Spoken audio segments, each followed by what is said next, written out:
और अब इसी के साथ काव्य पाठ का ये दौर समाप्त होता है। और अगर कोई हमारे मित्र इस बीच में जिनका नाम सूची में शामिल न रहा हो और अगर वो छूट गए हों तो मैं उनको आमंत्रित करता हूँ, वो आके अपना सजल काव्य पाठ यहाँ कर सकते हैं। और उसके बाद मैं आदरणीय डॉक्टर अनिल गहलोत जी को मंच पर आमंत्रित करता हूँ कि वे आएं और अपनी एक सजल भी प्रस्तुत करें और हम लोगों को अपना आशीर्वाद दें और इस आयोजन के प्रति धन्यवाद ज्ञापित भी करने का कष्ट करें। आदरणीय डॉक्टर अनिल गहलोत जी। माँ सरस्वती को प्रणाम करके आदरणीय मंच को नमन और साथ ही सजलकारों का बहुत बहुत अभिनंदन। आज के सजलकार बंधुओं का, बहनों का जिन्होंने कविता पाठ किया, उनको बहुत बहुत नमन। और सबसे अधिक ऊपर आदरणीय हमारे सजल ऋषि वरिष्ठतम उपस्थित यहाँ सजल के पुरोधा छंद शास्त्री और सजल में मेरे साथ साथ कंधा मिलाकर सजल को सजाने संवारने वाले आदरणीय भाई श्री यादव जी को बहुत बहुत नमन और धन्यवाद है कि उन्होंने बड़े क्रमबद्ध रूप में सजल की बारीकियों से अवगत कराया, किस तरह से हम सजल को अच्छा बना सकते हैं और सजल को विस्तार दे सकते हैं। अधिक बोल के न बोल करके मैं यहाँ केवल यही कहूँगा कि सजल गज़ल के समकक्ष अपनी विधा है और गज़ल में जो गज़ल की मूल परिभाषा बताई जाती है वो है महबूब महबूबा के बीच का संवाद। ये गज़ल एक संवाद है, एक बातचीत जैसी है, तो इसकी भाषा भी बातचीत के स्तर की होनी चाहिए। बहुत उच्च साहित्यिक हिंदी सजल की भाषा नहीं है, सजल की भाषा परिनिष्ठित हिंदी है। जैसा महाराज जी ने कहा, आपने देखा परम विद्वान हैं, बहुत पुराने समय के पीएचडी हैं ये और श्रीमंत संत हैं। महाराज जी आए थे, मथुरा के सर्वोच्च संत हैं। मथुरा के बाजार में दुकानों दुकानों पर इनके चित्र लगे मिलेंगे और आप देखिए कि विषयगत बोलना, उनका कौशल कितना क्रमबद्ध रूप से बताया और मस्तिष्क उनका कितना प्रखर है कि जब संवाद मेरा हुआ था तो मैंने कहा था कि मैं सजल के महोत्सव में आमंत्रित करता हूँ, मैं हिंदी की सेवा कर रहा हूँ, तो सेवा बनकर आए जो आए। और वो चीज़ उन्होंने माइंड में फिट थी, बोले मैं सेवक बनकर आया हूँ, बोला था ये। तो उन्होंने जो हिंदी के विषय में कहा, भाषा के विषय में, कि साहित्य की भाषा अलग होती है और लोक भाषा अलग होती है, तो हमको ये भी ध्यान रखना है कि हमारी सरल और सुगम तो हिंदी हो किंतु स्तर उसका साहित्यिक हो, परिनिष्ठित हिंदी हो। संस्कृत निष्ठ हिंदी सजल की भाषा नहीं होनी चाहिए, जो विशेष रूप से बुद्धिपूर्वक शब्दकोशीय भाषा होती है, कठिन से कठिन शब्द चुनकर रखे जाते हैं, उच्च कोटि का साहित्यकार, वो नहीं हो, सुगम सरल हो, संप्रेषणीय हो, लेकिन एक स्तरीय हिंदी हो। बस यही ये बात खत्म करता हूँ। इसके बाद काव्य पाठ, तो इसमें मैं एक सजल पढ़ूंगा और सजल पर मैं पहले एक मुक्तक दूंगा।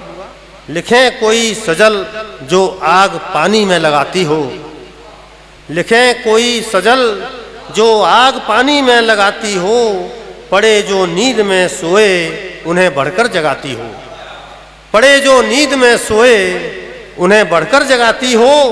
और उसे शत नमन उस लेखनी के कंठ की जय हो, उसे शत नमन उस लेखनी के कंठ की जय हो, सदा जो शोषितों की वंचितों की पीर गाती हो, सदा जो शोषितों की। उसे शत नमन उस लेखनी के कंठ की जय हो, सदा जो शोषितों की वंचितों की पीर गाती हूँ। अभी एक सजल।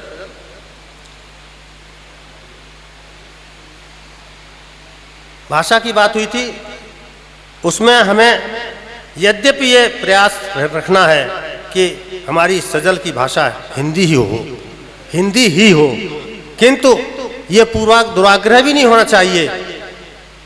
थोड़ा सा हम उदार बने रहें कि जो बोलचाल में हमारे शब्द आ गए हैं उर्दू के, जिनको एकदम घर परिवारों में बिना पढ़ा लिखा व्यक्ति बोलता है, उन शब्दों को लेने से बहुत अधिक दुराग्रह पूर्वाग्रह न रखें। एक कोना हृदय का खुला रखें। जो लोक शब्द हैं, देशज शब्द हैं, उर्दू के बोलचाल के शब्द हैं, अगर वो कोई शब्द आ जाता है तो कोई कुछ ऐसी बुराई की बात नहीं है, उससे सजल की शक्ति बढ़ती है। जैसे मैं एक सजल पढ़ रहा हूँ, इसमें जिंदगी शब्द का प्रयोग हुआ है। यहाँ जीवन शब्द का प्रयोग हो ही नहीं सकता, और जिंदगी शब्द ही इसका सौंदर्य बोध है। सुख सपनों को आग लगाकर पूछे मुझसे हाल जिंदगी, सुख सपनों को आग लगाकर और पूछे मुझसे हाल जिंदगी, और वीणा के सब तार तोड़कर खोज रही सुरताल जिंदगी, वीणा के सब तार तोड़कर और खोज रही सुरताल जिंदगी। आगे है, चल देती चुप पीछे पीछे लगती भोली बहुत कभी तो, चल देती चुप पीछे पीछे लगती भोली बहुत कभी तो, और कभी बड़ी चालाक निकाले बहुत बाल की खाल जिंदगी, कभी बड़ी चालाक निकाले कभी बहुत बाल की खाल जिंदगी।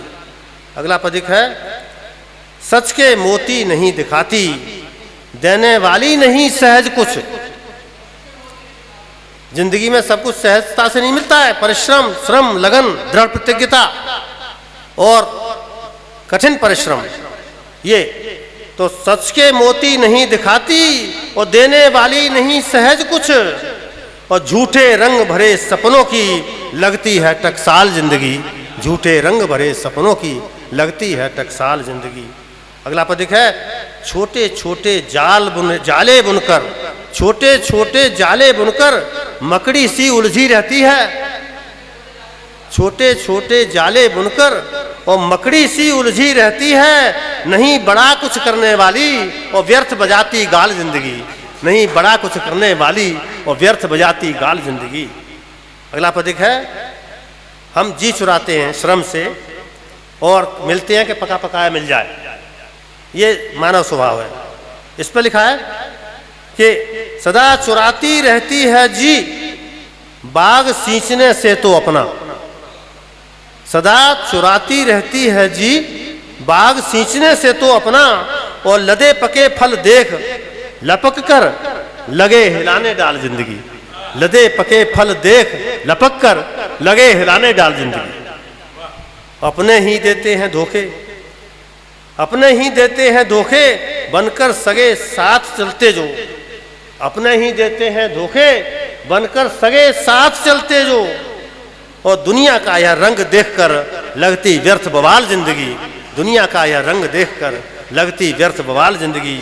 अगला है, कठपुतली सा नाच रहा है, कठपुतली सा नाच रहा है किंतु मनुज अकड़ा फिरता है, कठपुतली सा नाच रहा है किंतु मनुज अकड़ा फिरता है, और तोड़ अहम झूठा कर देती सीधी सबकी चाल जिंदगी, तोड़ अहम झूठा कर देती सबकी सीधी चाल जिंदगी। और प्रायः देखा गया न कोई बाह पकड़ता है संकट में, प्रायः देखा गया न कोई बाह पकड़ता है संकट में, और दुख का जब पहाड़ टूटे तब बन जाती है ढाल जिंदगी, दुख का जब पहाड़ टूटे तब बन जाती है ढाल जिंदगी। अंतिम इसके बाद है कि मुझसे रूठी रही सदा ही अनायास यह रीझ गई क्यों, मुझसे रूठी रही सदा ही अनायास यह रीझ गई क्यों, और झुककर मेरे पैरों के अब कांटे रही निकाल जिंदगी, झुककर मेरे पैरों के अब कांटे रही निकाल जिंदगी। अंतिक है, अंतिक देखिए संदेशप्रद है कि श्रम से और लगन से बदली देखी हाथों की रेखाएं, श्रम से और लगन से बदली देखी हाथों की रेखाएं, और रहे डटे तो देखोगे तुम, रहे डटे तो देखोगे तुम लिए खड़ी वरमाल जिंदगी, लिए खड़ी वरमाल जिंदगी, लिए खड़ी वरमाल जिंदगी। और सुख सपनों को आग लगाकर पूछे मुझसे हाल जिंदगी, और वीणा के सब तार तोड़कर खोज रही सुरताल जिंदगी, खोज रही सुरताल। धन्यवाद। सलाम।